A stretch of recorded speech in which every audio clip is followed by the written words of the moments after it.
Universidad San Sebastián, una gran universidad, presenta Agenda Joven en CNN Chile.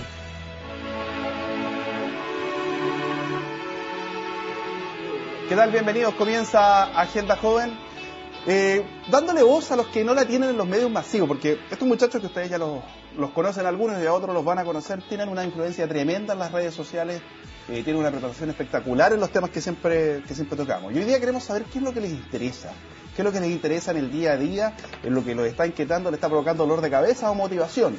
Muchas veces se dice que la juventud no está ni ahí, pero hemos visto, que es cosa ver en las calles, ver en los medios de comunicación y en las mismas redes sociales que ya mencionamos, que muchas que están ahí. De inmediato saludamos, partimos por las damas. María Jesús Silva, ¿cómo estás? Hola, muy bien. De la Escuela de Liderazgo de la Universidad de San Sebastián, bienvenida. Gracias. Por acá saludamos a Felipe Olivares, de la Juventud de la Democracia Cristiana. ¿Cómo estás, Felipe? Bien, acá estamos. Muchas gracias por la invitación. Por allá vamos a ir con don Pablo Ortúzar, del Instituto de Estudios de la Sociedad. ¿Cómo estás, Pablo? Muy bien, gracias.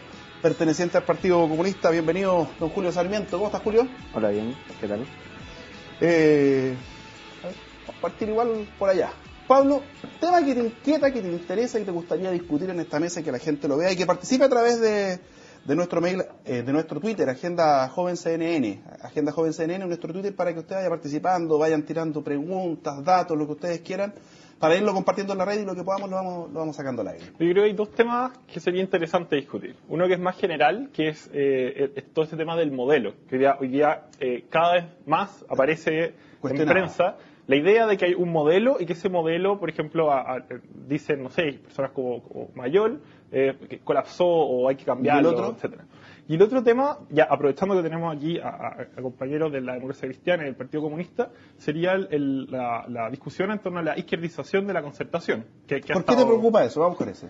Porque la concertación se conforma como una renovación de la izquierda, una izquierda que no tenía una tradición particularmente democrática, que se da en los años 80 a partir de un grupo de intelectuales, y luego y ahí hay un quiebre con la tradición comunista en el debate respecto a la transición. Entonces, que hoy día haya un giro de vuelta hacia el Partido Comunista obviamente genera tensiones importantes, y particularmente en la Democracia Cristiana, que es un partido que se caracterizó en su momento, y se supone, digamos, por una posición anticomunista. ¿A ti te preocupa el tema o te llama la atención nomás? No, obviamente es un tema preocupante en la medida en que uno considere relevante la mantención, digamos, del orden democrático. Que implica... ¿Tú piensas que esto podría alterar el orden democrático? O sea, obviamente uno ve que empiezan a aparecer por lado y lado, digamos, a extremarse posiciones, o a surgir, a resurgir posiciones extremas o más extremas. Y uno se preocupa. ¿Todavía crees que los comunistas somos al extremo del arco político? O sea, no, obviamente, viniendo de la Chile uno sabe que hay cosas pero que son más bien teóricas, que están más allá. Pero dentro de la política formal, sin duda, son un extremo político. Yo creo que tiene mucha relevancia el tema que tú estás planteando, ¿eh? Justamente si lo unimos con la juventud, que era lo que nos convocaba inicialmente. Efectivamente, había un discurso del no estar ni ahí de los jóvenes que se ha roto en el último tiempo. Y eso tiene que ver básicamente con que se han abierto posibilidades, principalmente, creo yo, de cambio político. Ahora, que eso sea interpretado como izquierdización, que eso sea visto con malos ojos por quienes quieren que el sistema siga como está y ven un riesgo en la intromisión de ideas propias, generalmente de la izquierda, yo creo que es un enfoque bastante minimalista que no aporta con la riqueza con la que pudiese aportar esta discusión. El tema es cómo los jóvenes hoy día se están dando cuenta de que existe un modelo acá que restringe ciertos derechos, que limita ciertas posibilidades, que pone cota a muchos sueños que se tienen propios de la juventud y que es necesario transformarlo. Están los temas encima de la mesa, están las propuestas puestas por los jóvenes y está avanzándose en esa dirección. Claro, pero eso es una forma más abstracta, si uno quiere, de abordar el problema. Yo me refería en particular a la discusión dentro del marco de la política formal, respecto al pacto que habría y a la izquierdización del PPD, que se abre, digamos, una alianza que ya no solamente es táctica, sino que es política con el Partido Comunista. ¿Y en qué términos se está dando esa discusión y qué implica eso para la concertación? O sea, no, yo te decía, a mí precisamente también me preocupa un tanto que el hecho de tratar de generar alianzas que vayan de la mano con un tema principalmente electoral mezcle un poco ciertas visiones valóricas o ciertos principios que son los que le dan la identidad a los partidos políticos y a las coaliciones políticas, y eso se transforme finalmente en un tema que después sea muy difícil de salir. O sea, en el fondo tengamos una mezcla de contenido y una discusión permanente entre partidos, porque hay diferencias sustanciales entre uno pero un debe sector haber y un otro. principio que los una y desde ahí trabajar, ¿o no? Lógico, o sea, siempre va a haber principios que no Más allá de unen, ganar pero una tam- elección. Miren, es difícil que le preguntemos hoy día a alguien allá afuera en la calle respecto de algunas de las demandas que están instaladas en el movimiento social y que no genere esto una alta adhesión. Hablemos de salud, hablemos de educación, y se están dando hoy día discusiones mucho más profundas respecto a cómo debiese ser Chile en términos de la restitución de esos derechos.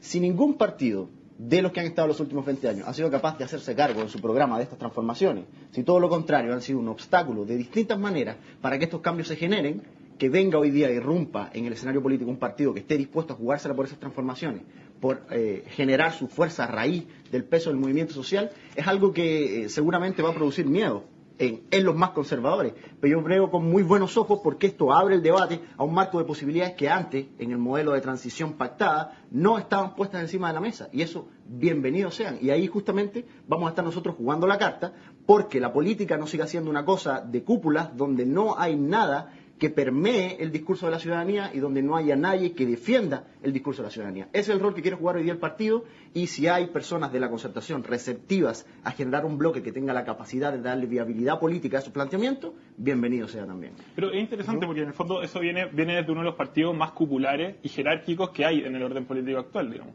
Junto con uno tendría que poner a la UDI, más o menos, en paralelo al Partido Comunista, y los dos con origen leninista. Yo creo que tú más no o tienes menos. forma de demostrar eso en ningún sentido. No tienes forma de argumentarlo porque estoy seguro que no conoces nuestro estatuto, estoy seguro que no conoces las normas leninistas de organización y estoy seguro que no has vivido la vida partidaria como la vivimos nosotros. Si lo hubieras hecho, No te he dieras militado cuenta que en el PC. es perfectamente demostrable que es un partido profundamente democrático, por precepto, por orden establecida estatutariamente, y que las discusiones se dan tal y como se dan en cualquier otro partido, que las elecciones se hacen tal y cual en cualquier otro partido, y que la riqueza de eso es algo de lo que ha sido la clave de la herramienta que para la clase trabajadora históricamente ha sido el Partido Comunista. Ustedes siempre han dicho que son democráticos, pero es una forma bastante particular de democracia. Es lo mismo que dijo Camila Vallejo en relación a Cuba, que era democrática, pero de una forma interesante o distinta. O sea, la democracia como concepto es muy cuestionable, ¿no? respecto de cómo tú lo miras. Claro. Y siempre las formas de democracia van a ser muy particulares. Yo tendría muchas objeciones también respecto a las típicas elecciones dentro de listas para elegir dirigentes internos dentro de la democracia cristiana o cualquier otro partido. Yo sería muy crítico también del nivel de democracia que tienen, por ejemplo, la ONG, donde muchas personas participan hoy día pensando que esto es la panacea del activismo social. Yo tengo muchas críticas también sobre el nivel de democracia que se puede tener en un país donde las principales decisiones son económicas y se toman en empresas donde no existe ninguna participación de los obreros en cuáles son las decisiones empresariales respecto a inversiones, respecto a política de recursos humanos, respecto a cualquier otra cosa. Hablar de otros partidos es súper interesante, pero cuando se desconoce un poco cuáles son las organizaciones internas y de qué forma se eligen, por ejemplo, como tú lo mencionaste, los candidatos, la democracia cristiana, un militante, un voto en las últimas elecciones ha sido de esa forma. ¿Qué más democrático que eso? Por otro lado, yo entiendo y es legítimo que el Partido Comunista tenga aspiraciones y tenga, ¿no es cierto?, el interés de sumarse a un conglomerado político que ha tenido bastante éxito en nuestro país, que le ha permitido gobernar en una cantidad de gobiernos, ¿verdad?, que han sido consecutivos y que han dado muchos beneficios a esta sociedad, pero en ese sentido yo creo que más cabe la responsabilidad de los partidos de la concertación que están haciendo estos acuerdos y estos negocios políticos, podríamos decirlo así, que son, a mi modo de ver, mucho más, que tienen que ver con mucho más temas electorales que con un programa de fondo. Te corrijo en una cosa. En el sentido de que a nosotros, yo creo que a los jóvenes hoy en día nos preocupan temas puntuales más allá de cómo se conforman los partidos políticos o qué tienen en común o no en común en sus estatutos. O sea, los temas que nos preocupan son cuáles son las políticas que van a plantear, qué es lo que nos importa, qué es lo que nos mueve, qué es lo que van a hacer, más allá de cómo se organizan y cómo van a repartirse la cosa, ¿o no? Yo creo que sí, por supuesto. El contenido es importante y en ese sentido yo reivindico nuestra plataforma programática como comunistas, que recoge mucho de lo que hoy día se está planteando en el mundo social y que son cosas que históricamente hemos sido enfáticos en plantearlo. Pero hoy día también yo sumaría a ese deseo de ver contenidos en la política que no están presentes por la juventud, el deseo de participar directamente de las transformaciones que hagan posible cambios respecto de esos contenidos. Totalmente. Y ese participar directamente nos lleva a la discusión sobre cómo entonces nos organizamos para hacer incidentes. Y a ello nuevamente reivindico la necesidad de participar políticamente de manera organizada, porque eso asegura que nuestra participación se dé en marcos democráticos, donde nuestra fuerza se multiplique en el colectivo. Eso lo dan las organizaciones políticas y el hecho de que sean democráticas la fortalece. Y si justamente han sido las organizaciones políticas de izquierda las que en el último contexto propio de la movilización social se han fortalecido, yo creo que es porque han sabido las nuevas formas de organización, más de discusión, más de horizontalidad, asimilarlas dentro del aparataje que se puede ver tradicional y hacerlas efectivas en el día a día. Y hoy día tenemos juventudes rejuvenecidas discutiendo a un nivel distinto al de mucho tiempo atrás y convirtiéndose, creo yo nuevamente, y esa invitación me gustaría transmitirla, en potentes herramientas para que los jóvenes seamos parte de ella y por ahí canalicemos la fuerza con la cual queremos. Vamos con la... Espérate un poquito, para salir un poquito ya del tema. O sea, que la gente, mira, la gente sabia, nos está pidiendo que nos vayamos a los temas sociales. Por eso quiero salir del tema político. Así no, yo solo quería decir que esa era una de las razones principales por las que Gabriel Salazar le decía a Camila Vallejo que se saliera del Partido Comunista, justamente porque las nuevas formas de organización, que son más horizontales, no calzan con esa democracia particular que viene del leninismo, digamos, que ustedes practican. Yo también quería agregar, en el fondo, me parece interesante que tú hables de democracia al interior del Partido Comunista, bien. Pero la democracia cristiana ha dado ejemplos claros de democracia en términos de que le da la oportunidad, por ejemplo, a jóvenes que nunca antes habían tenido la oportunidad de participar en un proceso de primarias. Nosotros en enero tuvimos un proceso de primarias que movió a candidatos en todo el país. ¿Cuántos votaron? Votó en distintas comunas, por ejemplo. Total. Es difícil darte un porcentaje. Tira la cifra. Pero en términos del padrón, hoy día ya ese porcentaje no sirve, que ha cambiado el padrón electoral. ¿Cuántos votaron? Más o menos. Varios miles de militantes. No tengo la cifra exacta en este momento, pero sí. ¿3.500 o 6.500?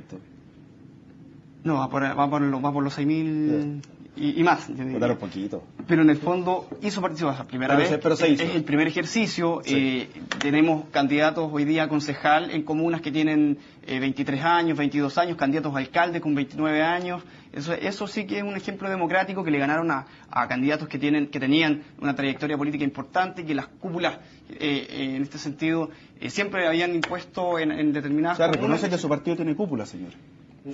O sea, Yo he visto las elecciones de las juventudes de la concertación y son interesantes porque reproducen básicamente los mismos vicios del sistema democrático a nivel nacional. Se arman listas, se arman coaliciones que compiten por los votos, que sacan afiches, que mueven maquinarias electorales, que siempre están auspiciados por compadres desde arriba, que generan como sacás de piso a los otros. Pero hoy día estamos dando un ejemplo de democracia que saca. Chile también. Exacto. Sí. Dentro de las facultades universitarias también sea lo mismo, lista, apoyadas por más arriba, y ustedes también se Sí, ¿no? pero estaba haciendo justamente la comparación entre las formas de elección interna. Nuestro partido discute en Congreso. No existen listas, no existen tendencias, no existen competencias entre los militantes de la manera esa tradicional, a veces un poco de sacarse. Oye, vamos a hacer una cosa. A la vuelta, usted tiene un tema anotado ahí que lo voy a adelantar: desigualdad. ¿Cómo llegamos a disminuir esta brecha en la desigualdad desde el punto de vista de cada uno? Que eso me estoy colgando del tema que ahí le vi a la María Jesús. Y ya estamos de vuelta con ese tema. Participa por favor en Agenda Joven CNN, Agenda Joven CNN, que es en nuestro Twitter, con las preguntas, aportes que quieras, que ya están llegando varios, así que manden harto nomás. Ya vemos.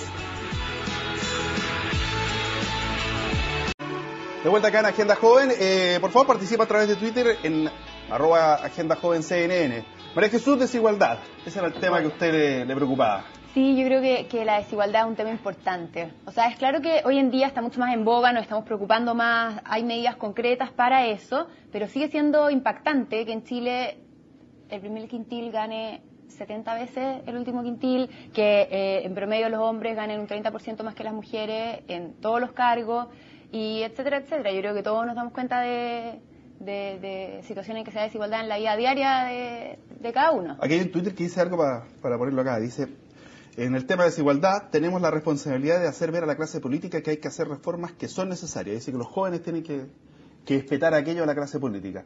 Pero ¿qué políticas son las que hacen falta y cuál es el modelo de sociedad al cual queremos llegar para poder disminuir esta brecha? Porque si le está yendo bien a un país o le está yendo mal, esperamos que a todos les vaya bien y todos disfruten del bienestar, hasta del estado de bienestar. Muchachos.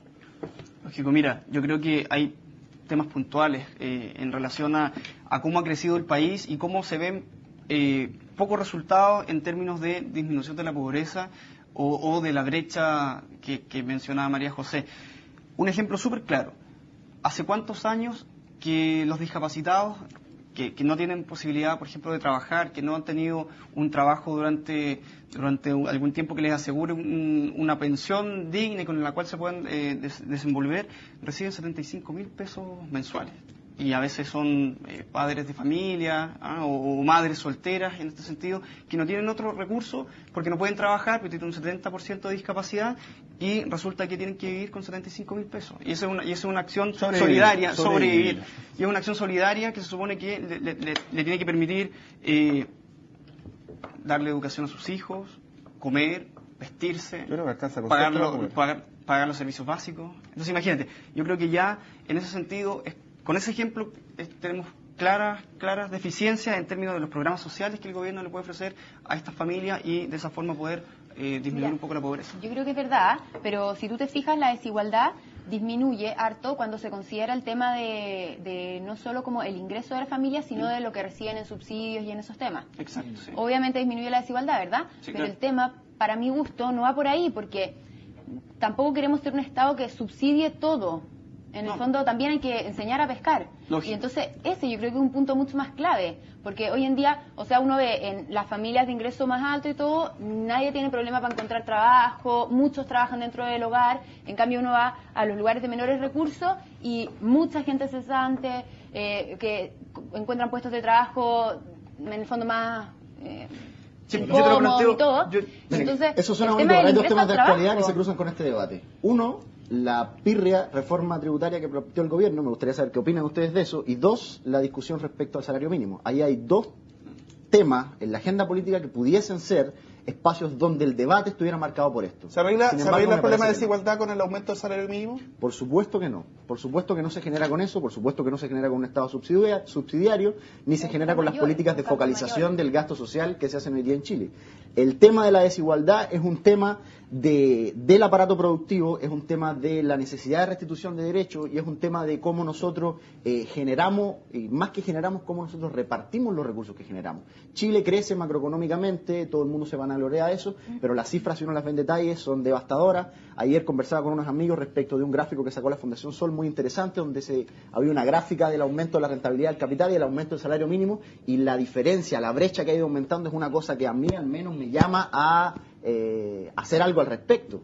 La educación, la salud, que son cosas que debiesen estar aseguradas como derechos para enseñar a pescar, justamente, a las personas, son comercializables, implican hoy día endeudamiento, implica un renunciamiento a todo un montón de cosas que tienen que hacer las familias para poder invertir en este futuro prometido mejor para sus Yo no estoy de acuerdo contigo. Yo creo que el tema no está, o sea, obviamente hay un tema en el cómo repartimos, que se podría mejorar y todo, pero yo creo que de verdad el tema está en cómo generamos los recursos, en que tenemos que ser capaces no de repartirle a las personas. ¿Recursos? No, yo creo que Chile sí tiene recursos, pero que existe una gran cantidad de personas que no está capacitada para explotar sus propios recursos. Pero mira, y que eso es lo que deberíamos mejorar. Oye, Yo estoy pregunta, totalmente de acuerdo en que la pero- educación es un tema clave. No, pero espérate. Clave. Entre los 90s y hoy, de la pobreza disminuyó de un 45% a un 13%. ¿Qué me dice eso? No, espérate, hay un punto ahí que es importante y en el fondo, efectivamente, la forma de organización que se adoptó en Chile a partir de los años 70 y más particularmente a partir de los 80,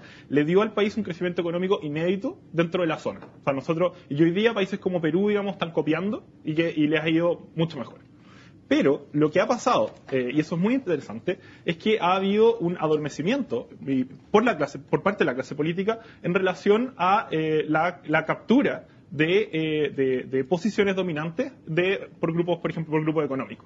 En ese sentido, hay ciertos rasgos de nuestra organización económica que tienen la característica de lo que hoy día se llama capitalismo chatarra o crony capitalism. Y eso, los partidos políticos fueron bastante ciegos, en particular los de derecha, a este tipo de fenómenos. Por ejemplo, cuando se decía que Lagos su gobierno había sido muy responsable y que todos, había una especie de consenso de que era un gobierno que había permitido el desarrollo económico. Cuando uno empieza a verlo desde cerca, comienza a notar ciertos rasgos de corporativismo y de una relación curiosa entre el Ejecutivo, entre el gobierno y los empresarios más poderosos. Y eso era así, digamos. Y al final ya era evidentemente así. La última nave de Lagos fue como muy curiosa. Entonces, en realidad, yo creo que el problema, por eso me interesaba el tema del modelo, el problema no sería el modelo, sino justamente el adormecimiento de los elementos que constituyen el modelo y que finalmente lo van desvirtuando, si consideramos que es un modelo y no, digamos, la libertad de intercambio. Yo no puedo estar más en desacuerdo contigo, porque el neoliberalismo está demostrado que en todas partes ha sido un factor de polarización social en términos de aumentar las brechas de inequidades, aumentar las brechas de diferencias de ingresos, aumentar las brechas de injusticia social, segmentar a la sociedad, y ha traído una serie de consecuencias en casi todos los países donde se ha aplicado, que yo creo que justamente hace que esté en regresión más que Chile, ¿cuál es el modelo que tú vuelva a ser un propones? ejemplo para el resto del ¿Cuál es el mundo. modelo que tú propones? Porque tú eres un comunista, pero del siglo XXI. Entonces yo siento que se ha escuchado poco a las nuevas generaciones del Partido Comunista. ¿Cuál es el modelo que tú propones? Bueno, A grandes rasgos.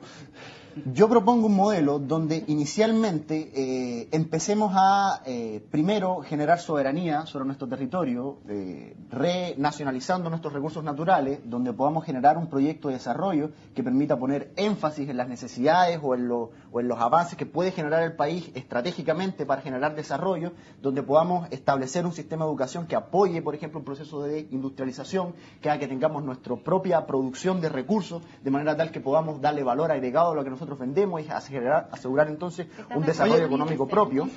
Entonces? ¿Cómo? ¿Estás de acuerdo con Hidroicén entonces? No estoy de acuerdo con Hidroicén. Yo creo por que qué hay muchas no? mejores alternativas. Oye, pero mira, No, yo hay- Espera un la poquito para terminar el punto. necesitamos. Dame un referente o modelo de país como para que nosotros lo entendamos. ¿Es la Venezuela? No de Chávez? tengo que hacerlo, porque yo creo que Chile tiene que desarrollar su propio camino y están las condiciones para que ese camino lo hagamos todos. ¿Cuál es el problema? Que no tenemos la posibilidad de tomar las decisiones en este país, porque el Parlamento está cooptado, porque el sistema político es aberrante, porque tenemos una serie de limitaciones porque que hacen también que hay no gente podamos que está en desacuerdo expresarnos con como esto. ciudadanía respecto de esas cosas. No, pero te aseguro pero que hay son gente que está en minoritarios. desacuerdo. Preguntémosle a la gente. No Pero estoy tanto- segura, tanto- no ¿hay gente creo que qué? que ¿Hay seamos gente que qué? minoritarios. Hay gente que está en desacuerdo. O sea, para mi gusto no es solo que haya un sistema cerrado que no permita que esto se exprese, sino que existen personas que efectivamente están en desacuerdo. Oye, pero mira, El yo creo tema que... es cómo yo el creo sistema que- político permite que esas personas tengan la representación que hoy día tienen en el Parlamento. Yo creo que Pero es no bueno, tenemos es que bueno, vivir en es otro. bueno hablar de sistemas, es bueno hablar de sistemas políticos, pero la gente a veces quiere soluciones concretas. Y hay acciones que hoy día perjudican a miles de estudiantes, por ejemplo, la misma PSU que tú mencionabas. La educación es una gran herramienta para poder salir de la pobreza. Pero hoy día existen grandes negocios también, que son los preuniversitarios, que lucran, ¿no es cierto?, con esa posibilidad y que hipotecan a veces el sueño y el futuro de cientos de miles de jóvenes que no tienen la posibilidad de pagar por una buena educación y que el Estado tampoco les asegura una calidad de educación que les permita poder acceder a la educación superior y salir de Yo cero. tengo dos puntos ahí contigo. Primero, te encuentro toda la razón y creo que es un tema que hay que reformar de todas maneras, pero me molesta un poco el tema de la intencionalidad como de quitar libertades. Yo pienso que Chile es un país evolucionado y en ese sentido debiéramos tener la capacidad de que cada uno desarrolle el modelo que quiera desarrollar y que así existan universidades sin fines de lucro que existan universidades con fines de lucro, existan distintos modelos educacionales, que no todo sea una carrera lineal, que tengamos que estudiar 5 años o algo así, que existan distintos métodos. Y por otra parte, creo que el tema no es solo la educación universitaria. ¿Qué pasa con la educación escolar en Chile? También. En Chile, más de la mitad de las personas, de acuerdo a cifras, hay cifras cercanas al 50, cifras cercanas al 80, no entiende lo que lee. Pero mira, María ¿Cómo José, podemos yo te salir del quiero- colegio y no entender lo que leemos? Ese discurso quiero- es súper conocido, se lo he escuchado a los últimos 3 ministros de educación, yo creo, mínimo. Y la ciudadanía le ha dicho, basta ese discurso de que, bueno, todos elegimos, pero depende de la capacidad de recursos que tú tengas, el colegio al que vas, bueno, dejemos que la libertad de elección haga que cualquiera ponga su Es que colegio, no, te y ahí encuentro se toda la produce razón, segmentación mira. y colegios de mala ¿Pero calidad. por qué y ahí dices se que la produce ciudadanía grupo. le ha dicho basta en el fondo a la libertad? Yo creo que eso no es así. Además que todo su discurso está construido sobre una identificación de la comunidad con el Estado. Y el Estado no es, o sea, el Estado no es un agente como, el Estado es un aparato que opera en base a la coerción de los privados para captar recursos y luego distribuirlos. Sí, pero hoy el Estado, por ejemplo, no es una panacea. Para salir un poquito dame un segundito para ser equilibrado. Hoy día el Estado no está al día con las realidades que viven, con la realidad que viven los jóvenes en este país. ¿Por qué? Las universidades estatales, hoy día, dime tú cuántas universidades estatales tienen jornada, por ejemplo, vespertina. Gran número de jóvenes hoy día estudia y trabaja. Claro. ¿Cuántos tienen la posibilidad de estudiar en un estatal de noche? Digámoslo así, con todas sus letras. Es súper difícil. Oye, pasemos a otro tema. Hablamos recién de desigualdad.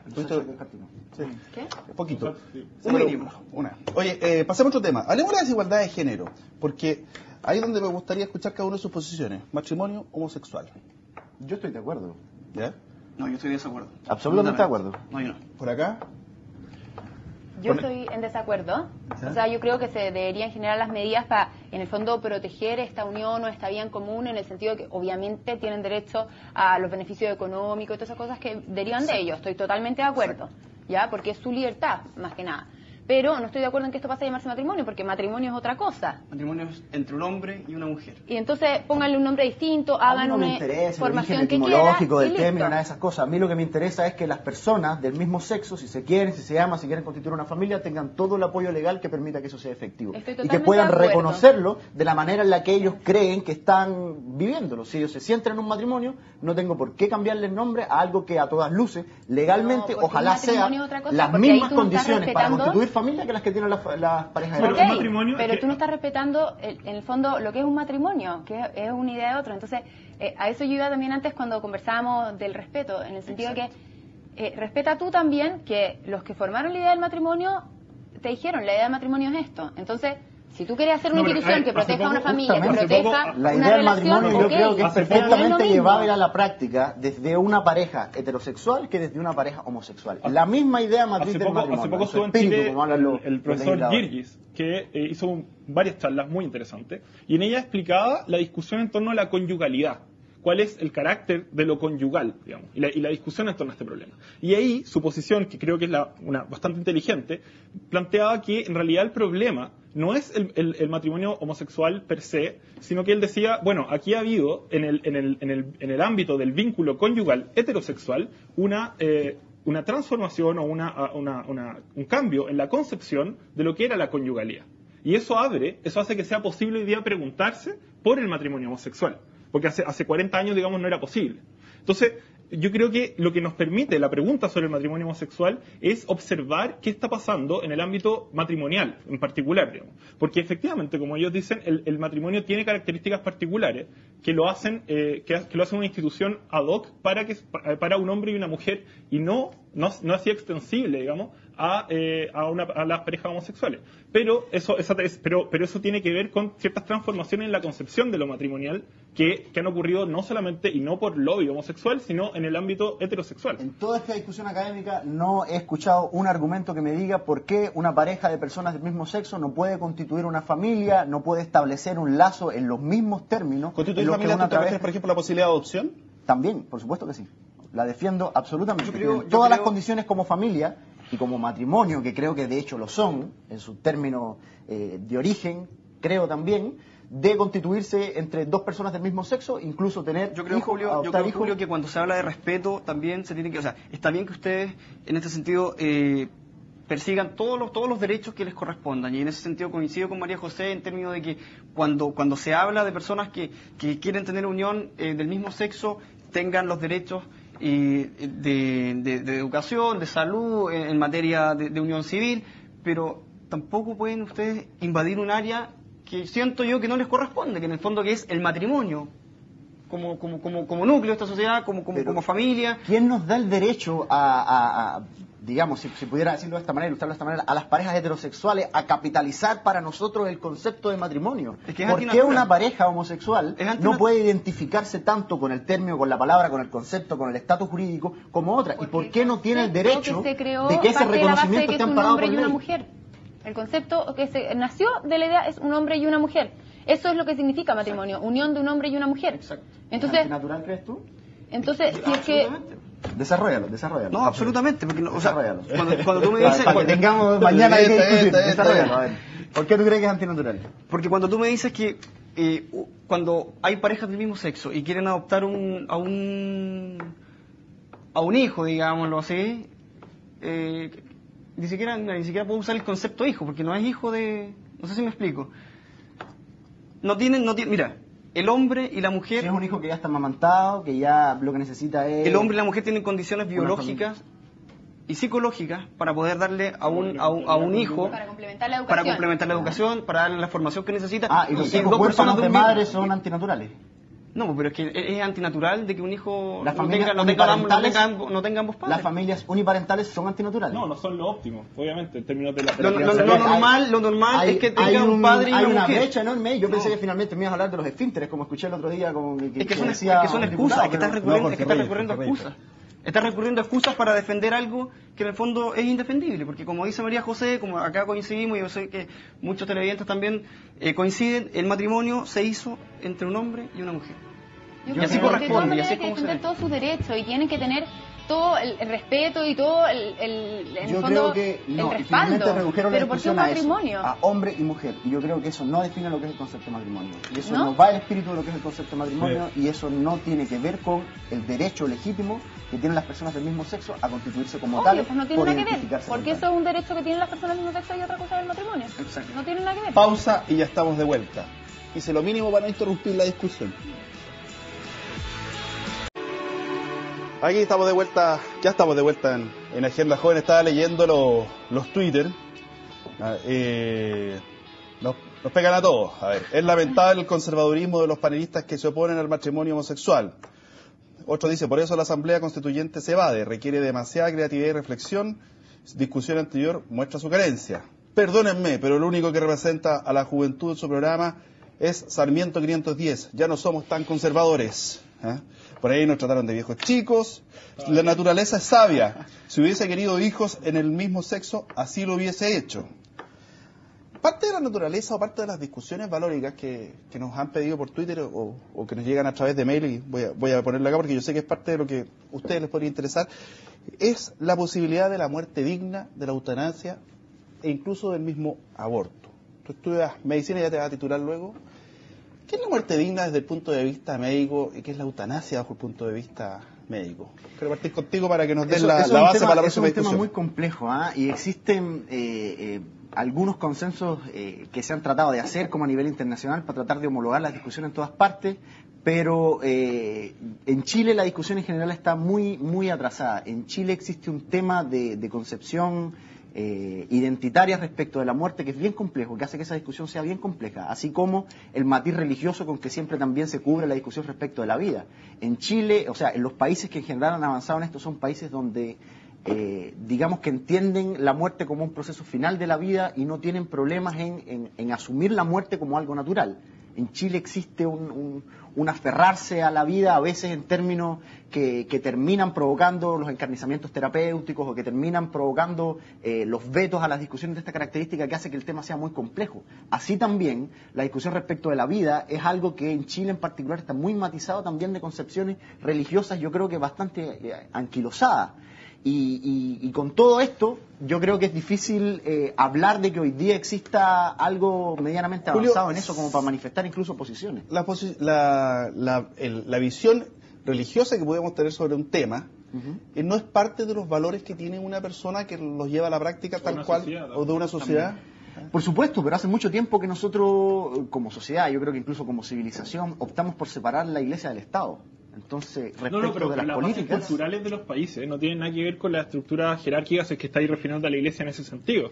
No, pero lo que quiero hacer es como una especie de una analogía respecto de lo dañino que en algún momento fue vincular la Iglesia con el Estado, como lo dañino que puede ser matizar decisiones políticas de condiciones más que tengan que ver con el ámbito religioso, dogmáticas. Pero es muy distinto dentro de las personas. Entonces, la política está para servir a las personas y en ese sentido pasar a llevar sus valores no creo que sea como... No tiene que ver con pasar a llevarla. Se respetan los valores y claro que está dentro de las concepciones de las personas, tanto como pueden ser las ideologías, las opciones religiosas. El tema es cuando eso te da la posibilidad de tú plantearte en una posición de descalificación respecto al resto. que es la discusión que se da cuando uno mezcla la política con la religión, donde los dogmas religiosos hacen que todas las personas, sobre todo respecto de eso, se consideren poseedoras de la razón y que todo el resto está equivocado. Y que quieran, por una cuestión divina, a veces no argumentable desde otra posición, plantear juicios morales respecto de situaciones que tienen que ver más con la política. Pero, por ejemplo, el caso de la eutanasia, ¿tú crees que, por ejemplo, el rechazo a la eutanasia estaría relacionado con el lobby clerical o con ciertas creencias, digamos, arraigadas en las personas? Ahora, y si es que son ciertas creencias arraigadas en las personas, ¿tú crees que esas creencias están arraigadas por ignorancia o por convicciones respecto a la naturaleza, digamos, compartidas por un grupo humano? Yo realmente no te podría contestar sinceramente esa pregunta en su cabalidad. Yo creo que es un poco de todo eso. Y yo creo que, y no le hago un juicio negativo. Yo simplemente estoy dando cuenta de que existe una relación respecto de la profundidad con la cual existe una situación respecto a la profundidad con la cual se discute el tema en este país. No estoy diciendo que sea malo, los países tienen que vivir sus procesos culturales y de toma de conciencia. Yo creo, Julio, que en este sentido hay un miedo a referirse a los temas valóricos. Tú lo planteabas comparándolo, digamos, la política con la iglesia y la interacción que puedan tener, pero yo no he escuchado en esta discusión a lo menos la existencia de Dios. Yo creo que cuesta un poco usar esa palabra porque cuando la usamos en el fondo y vemos que hay un ser perfecto que nos creó, que creó, ¿no es cierto?, a esta humanidad, y en el fondo deja clarito cuáles son los principios y cuáles son las acciones que nosotros debemos seguir. Ahí es un poco más dura la discusión. Yo creo que a algunos les atemoriza un poco meterse en esa línea porque ya no pueden hablar de iglesia, ya no pueden hablar de conceptos valóricos, sino que tienen que enfrentarse a la realidad y a la existencia de Dios. Como tú decías en el capítulo anterior, la democracia cristiana ha dado señales de no querer discutir los temas valóricos en muchas ocasiones respecto de las discusiones en el capítulo anterior? políticas. No, yo he dicho la democracia cristiana ha dado cuenta al país de cuál es su programa y en ese sentido nunca ha desconocido sus principios valóricos. Claro, pero ha cerrado la discusión respecto a aborto en muchas ocasiones, no permitiendo... ¿En qué ocasiones? Cuando esto se ha discutido, la democracia cristiana siempre ha tenido una posición conservadora. Conservadora en términos de defender sus valores. De tener una posición conservadora. Una en el posición fondo, conservadora uno puede que tener se ha una posición expresado conservadora en no como puede tener querer una posición abrir liberal. el debate. Obviamente, porque es que considera no querer que no es poner algo en agenda apropiado. los temas valóricos. Es que, Julio, cuando tú hablas de respeto, hablas de respetar cuál es la creencia y la convicción que tienen las personas. Y en este sentido, la democracia cristiana ha defendido sus valores. Y eso tú lo hablas como un no abrir el debate. Yo lo hablo como un defender los valores y la posición política. Para que estemos de social acuerdo. en una sociedad. Para que estemos de acuerdo. Yo promovería, estoy seguro que ustedes también, que diéramos al interior de nuestras respectivas organizaciones, de cara a la ciudadanía, profundos debates respecto a todos estos temas. Y que no le tengamos miedo a la discusión. Si esa es la posición de ustedes, yo la valoro, yo la celebro, y discutamos de aborto, de eutanasia, de homosexualidad, de matrimonio gay, de... De eso se trata. Legalización de la marihuana. No me parece. Yo estoy de acuerdo. No, yo. ¿Tú? ¿Despenalización de la marihuana? La despenalización del cultivo, yo, de todo lo que he leído hasta ahora, o sea, yo sé que la marihuana produce, por ejemplo, daño en la mielina y en la secreción de testosterona, cosas así.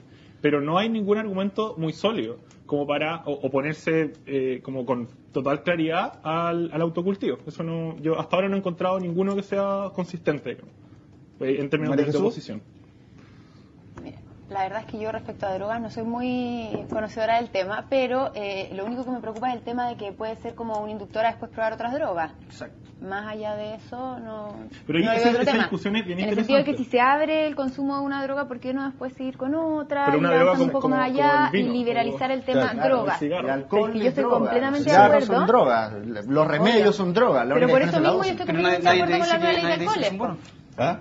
O sea, en el fondo, Con la legalizar, restricción. como dice María José, legalizar una droga te abre camino a legalizar después una serie de otras drogas. Pero dime una digamos, cosa, ¿no hay una contradicción en la ley cuando te dice, mira, tú puedes beber alcohol, que tiene unas consecuencias sociales tremendas, y no puedes consumir, por ejemplo, la marihuana? Entonces, yo no sé cuál es la diferencia entre el daño de uno y otro, y cuál es la diferencia de criterio que tiene el mayor de 18 para consumir una u otra. O las pastillas para dormir, que hay un grado de adicción brutal. Pero hay una serie de restricciones hoy día en términos de restringir, por ejemplo, el acceso al alcohol. O sea, hoy día un menor de 18 años no puede consumir alcohol, no puede Y comprar podría hacer lo alcohol. mismo si eres mayor de 18 puedes Hoy consumir día algo también que las quieras. autoridades se han arrepentido en Por términos ejemplo. de tener, ¿no es cierto?, menos restricciones, y hoy día la ley de tolerancia cero al alcohol es un hecho, que en el fondo es una medida que viene a frenar un poco el consumo con conducción. Pero lo mismo, porque mañana va a ser por un tema de violencia intrafamiliar y podemos seguir. O sea, en el fondo se están tomando medidas para frenar un poco el abuso del consumo, no vamos a seguir legalizando otras sustancias que en el fondo van a generar las mismas consecuencias, o peores. ¿Tú no crees que podría haber un consumo responsable tal cual existe el consumo responsable de alcohol con respecto a la marihuana? Yo no me siento feliz ni orgulloso de estar en un país que todo lo permita y que en este caso... ¿Consumo responsable? No estamos hablando de permitir todo. Estamos hablando de legalizar el autoconsumo, ni la tráfico, ni la venta. ¿Cómo vaya a controlar esto? Es que, claro, a mí me parece que esto es una de la misma forma que idealista. De la misma forma que se controla el tráfico de armas, de la misma forma que se controla la violencia, de la misma forma en la que se controla todas las cosas que son problemas dentro de la sociedad. Pues esto hoy día se controla el tráfico. Sí, claro, es que en el fondo no hay ningún argumento, no hay ninguna razón de legalizar algo que no tiene ninguna consecuencia favorable al organismo. O sea, Julio, ¿por qué razón? ¿Qué le dices tú a aquella familia que a lo mejor nos está viendo y de repente dice, pucha, sabes que mi hijo partió con marihuana y hoy día está metido en pasta base, en esto, lo otro? Entonces dice, pucha, se la legalizan, va a haber más acceso y vamos a tener más hijos como el mío pasando por este problema. Yo le diré a esa señora que trate de ver el problema no como la consecuencia de esa secuencia, sino como el problema de la droga es un problema social, es un problema de oportunidades, es un problema de contexto en el cual se vive, es un problema de estructuración de la sociedad, es un problema de modelo de desarrollo, es un problema de acceso a educación.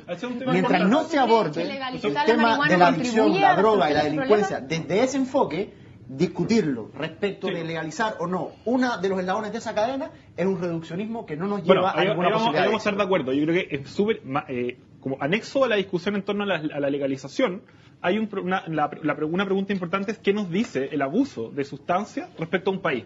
Porque las drogas hay distintos tipos de drogas que se adecúan a distintos modelos de sociedad, a distintos tipos de sociedad. Entonces, el abuso de ciertas sustancias nos habla de ciertos tipos de sociedad. Por eso cuando yo digo, por ejemplo, el abuso de pastillas para dormir en casi todo el mundo desarrollado, ¿de qué nos habla? Por ejemplo, ¿qué refleja eso? Eso es un tema muy importante. Ahora, respecto a la discusión en torno al paso de una droga a otra, el argumento que se dio en Holanda para legalizar la marihuana era que la marihuana no es que operara como una droga que después la persona quisiera subir los umbrales, sino que lo que pasaba era que al ser ilegal la marihuana te vinculaba al mundo del narcotráfico para conseguirla, y por esa vía se conseguían otras drogas más fuertes también. Entonces, pausa, ya estamos de vuelta, volvemos de inmediato. De vuelta a la Agenda Joven, discutiendo diferentes temas que son los temas que les preocupan a ustedes. Usted me dijo uno en comerciales que... Sí, a mí me preocupa bastante el tema de la libertad de expresión. O sea, se ha hablado y se ha salido a la calle a marchar, se han enfrentado distintas posturas en ese sentido, y hoy día se ha aprobado una ley que, a mi juicio, coarta un poco la libertad de expresión. Porque la ley... ¿Antidiscriminación? Es que en el fondo, claro. La ley antidiscriminación. La ley antidiscriminación. Que la cuarta. La cuarta porque permite la libertad de expresión, permite la antidiscriminación y poder defender ese derecho a personas o instituciones que en el fondo se contraponen con otras visiones que son legítimas y que también hablan de libertad de ser, de expresión. Por ejemplo, ¿tú crees que a lo mejor hizo falta mejor una ley antiodio más que la que existía? Porque según lo que me ha tocado estudiar, la ley antidiscriminación ha sido redundante, en el sentido que existen otras leyes que ya servían. Entonces, en estos momentos quedó bastante al arbitrio de lo que podría ser un juez en caso de que yo me expresara de alguna forma agresiva en contra de una ideología, personas, grupos que no acuerdan con lo mío. Entonces, por eso, en ese sentido, ¿sientes que fue así, Pablo? ¿Qué cosa? Que la ley, de alguna forma, coartó la expresión como no... ¿La ley antidiscriminación? ¿Sí? O sea, esa fue la discusión que se dio previamente y por eso se modificó hasta llegar a un punto en que en realidad, tal como terminó el último texto fijado, yo creo que no representa una particular agresión a las libertades. Tal como se discutió, esto se discutió con mucha intensidad. Yo creo que sí, porque mira, por ejemplo, pongámoslo en el plano más valórico, y algo que también puede ser, tenga relación con un tema que conversamos hace un rato. En el fondo, hoy día las iglesias profesan, ¿no es cierto?, una ideología, un tema valórico importante, y hoy día hay sectores homosexuales u otros sectores que en el fondo se contraponen con esas posiciones y acusan discriminación. Entonces estás coartando en cierta medida y le estás quitando La el libertad de derecho. credo, por ejemplo. Ahí tú tienes un tema importante, que yo estaba refiriéndome al texto de la ley. Sin embargo, es verdad que hoy día que muchos grupos están utilizando de manera muy agresiva la idea de la discriminación para censurar otras posiciones. Y en ese sentido, y estamos hablando de otro fenómeno. Yo creo, por eso digo que creo que la ley no debería poder ser utilizada de esa manera, pero sí en el debate público vemos un alto grado de agresividad y de considerar la posición del otro ya no solo como distinta a la mía, sino censurable. Y eso ahí estamos enfrentando un ¿Tú sientes problema. que hay libertad de expresión en Chile? No, yo estoy de acuerdo con lo que ambos han manifestado hasta ahora, en el sentido que siento que Chile es un país poco tolerante en la práctica, poco respetuoso. O sea, no sé, por ejemplo, con el mismo tema del acto de Pinochet y todo, ellos, las personas que querrán ir a eso, tienen la libertad para expresarse en sus temas y para reunirse ellos. Así como hay libertad para que se haga la marcha homosexual y nadie les va a ir a tirar piedra, y así como hay libertad para que otros grupos generen otro tipo de discusiones. Entonces yo creo que es importante desarrollarnos como país en eso, en el respeto a decir, no pienso lo mismo que tú, no estoy de acuerdo, pero tú tenés tu libertad para... No es bueno escudarse en eso. Yo creo que hay cosas que tienen límites. La libertad tiene ciertos límites que tienen que ver con acuerdos a los cuales debiese llevarse la discusión a nivel nacional, a nivel de país. Porque si no, uno puede caer en aceptarlo todo, y yo extrapolaría un ejemplo que una vez me dio algún profe, y por ejemplo a decir que las mujeres podrían tener la libertad de hacerse la circuncisión femenina como se hace tradicionalmente en África, y cosas así como de esas características. O sea, uno podría tener la libertad de ser antropófago y si eso está dentro de los márgenes legales. Básicamente estoy ridiculizando el límite de la libertad está en el punto en que pasa a llevarla del otro. Eso es un lugar común. Eso es un lugar común. Y hoy día existe. Eso no me dice nada. Y hoy día esa ley en el fondo abre camino para que mañana se ¿Cuál es puedan el criterio de límite? exigir ¿Cuál es el criterio de límite que tú pones a las libertades? Yo creo que tiene que ser el consenso. ¿El consenso?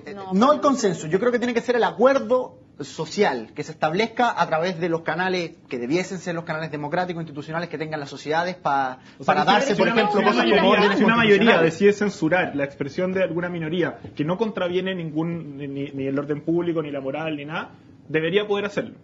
No necesariamente, no estoy encerrándolo a ese punto. Entonces esta ley no sirve. Simplemente estoy planteando que a veces esto tiene que tener límite y que no estoy de acuerdo con ampararlo todo bajo la premisa de la libertad de expresión. Y me gustaría sí llevar el tema de la libertad de expresión al tema más concreto que tiene que ver con los medios de comunicación, y yo creo que debiese discutirse respecto a eso en torno a la monopolización que existe de los medios de comunicación respecto de dos conglomerados que no permiten que exista libertad de prensa efectiva en Chile, que no permiten que haya una discusión transparente, que haya una comunicación transparente en la realidad nacional. ¿No sirve la ley? No, si no te quiero hablar de la ley de antidiscriminación. ¿Pero de qué estamos hablando de la libertad de expresión? Pero estamos hablando de ese tema. Pero no me quiero referir a la ley de antidiscriminación. Estos criterios de limitación de las libertades son bien complicados. Por ejemplo, en Chile, por mucho tiempo, existió una norma, el artículo 8 de la Constitución, que proscribía a los partidos que tuvieran que manifestaran ideologías contrarias al orden democrático y que no podían participar del orden democrático porque eran contrarios al orden democrático. Claro, pero ahí el punto tiene que Esa ver sería con una la limitación de la libertad legitimidad para proteger, por ejemplo, es una limitación de la libertad para proteger el orden democrático, el famoso artículo 8. Y antes de eso, la llamada ley maldita, que tenía el mismo sentido, y por defender ideologías contrarias a la democracia excluían, creo que explícitamente, al Partido Comunista, por ejemplo. ¿Estaría de acuerdo con una limitación de esa manera? Depende de la legitimidad que tenga el espacio donde se tome la decisión. O sea, eso tiene un contexto. Uno no puede analizar esa situación histórica en abstracto. En el contexto de que existía un fenómeno de Guerra Fría, de que existía un orden democrático, que tenía una participación igual restringida, siempre en Chile las constituciones han sido oligárquicamente definidas, se proscribió un partido sin tener la legitimidad para llevar a cabo esa decisión. Y lo conversamos hace un rato atrás, respecto de la legalidad y la legitimidad. Yo estoy de acuerdo con acotar ciertos límites a el ejercicio de las libertades en el sentido como más tradicional, si existe la legalidad y más que la legalidad, la legitimidad social para hacerlo. Pero más que Como la cuando legalidad, uno, por la ejemplo, dime una cosa, la O sea que, legitimidad. pero por ejemplo, ahí volvemos al tema de la funa que discutimos la otra vez. Si la gente considera, si un grupo de personas considera perfectamente legítimo agredir a otra persona, y en verdad todo el mundo está de acuerdo con eso, el Estado no debería intervenir No, porque no depende de eso un podría grupo de ser- personas. Podría ser legítimo, pero no legal. De hecho, todo Chile podría estar de acuerdo en que hay que linchar a una persona arbitrariamente. Eso debería ser permitido porque es legítimo. No estoy de acuerdo contigo. Entonces- no estoy de acuerdo contigo. No estoy de acuerdo contigo. Existen No claritas es las normas legítimo. de conducta humana. Es legítimo. A ver, pero vamos a Porque un poner grupo ejemplo, quiera, pero no vamos a significa ejemplo- que sea legítimo. Pero vamos a Pero ejemplo si todo de lo lo que que ocurrió en no. Paraguay. Es constitucional lo que ocurrió. Pero la forma es lo cuestionable. No, pero la forma también es constitucional. Claro, pero... El artículo no, pero la, 125 lo que conversamos de ayer, pero la la- que la legítimo. posibilidad de la establecía- legítima defensa por parte del presidente existió. Pero el mecanismo que está establecido en el artículo 125 de la Constitución de Paraguay es exactamente el que se cumplió. Es exactamente. Sí, pero la premura y la posibilidad de defensa... De parte del presidente- No fijaba un plazo. Sí, Porque, pero, porque el pero argumento tiene que tener un espíritu la ley, no puede ser tan al detalle. igual es pues. divertida la Hay posición. diferencia Claro. porque es un tema político y un tema de una autoridad pública. Sí, O sea, pero no si habla- que tiene no habla de- legitimidad no habla de una el persona Congreso, natural, ¿qué sino tan, que qué tan de un ilegítimo personaje fue la público. salida del presidente? Pero Claro, ¿por el qué- tema tiene que ver con ustedes qué como- legitimidad tiene Claro. también al Congreso. ¿Qué tiene legitimidad el Congreso? Pero ¿Usted si qué hubiera- quería decir? No, por lo mismo, siento que al final el tema va hacia el respeto, más allá de que apoyemos, porque para mi gusto restringe la libertad y restringe el respeto del tema que tú decís de que en el fondo una mayoría que esté de acuerdo, que haya un cierto consenso, pueda limitar a otra. No me parece lógico en una sociedad de libertades. Es difícil conversar en abstracto. Yo estoy de acuerdo con que existan leyes, normas que restrinjan el comportamiento, que uno puede decir favorecen la libertad, pero básicamente acotan ciertos comportamientos de acuerdo a Pero consenso. en el término de Esos no pasarse consensos a llevar. o esas decisiones tienen que tomarse en espacios que tengan la legitimidad. Pero Lo que la- yo cuestiono la hoy mayoría día... podría abusar de las minorías perfectamente. Oye, Sí, no, pues, porque- ¿Ha totalmente. sentido censura en Ya. este programa usted o no? Ahora que lo estamos yendo. ¿Lo he censurado? No, y eso es lo No, importante del está bien. debate. Ah, ya, qué bueno, para que no digan que nosotros no respetamos la libertad de expresión. Oiga, muchachos, muchas gracias. Ha sido un programa sumamente interesante. Pero yo creo que entretenido. deberíamos votar para prohibir las corbatas rosadas. Podríamos qué? hacerlo. ¿Qué tiene Y mi corbata una rosada? mayoría- Una mayoría legítima. Hoy caemos lo mismo, no podéis votar sobre todo. Si no, Claro. podrías votar una funa también, o podrías Pero votar está un linchamiento. discriminando. Lo están discriminando. Por eso digo. Eso es el punto en el que Era un voy. ejemplo para ridiculizar la posición de que la mayoría pueda decidir arbitrariamente sobre la minoría. Oye, es rosada, es bonita. Me la Sí, regaló mi está señora. bueno, está bueno. Así que hay que tener que darle explicaciones a ella. Nos Bueno, escuchamos si la se próxima casó semana con acá en usted. Agenda Joven. Muchas gracias por habernos acompañado en Agenda Joven y en Agenda Nacional todos los fines de semana. Esto ha sido CNN Chile.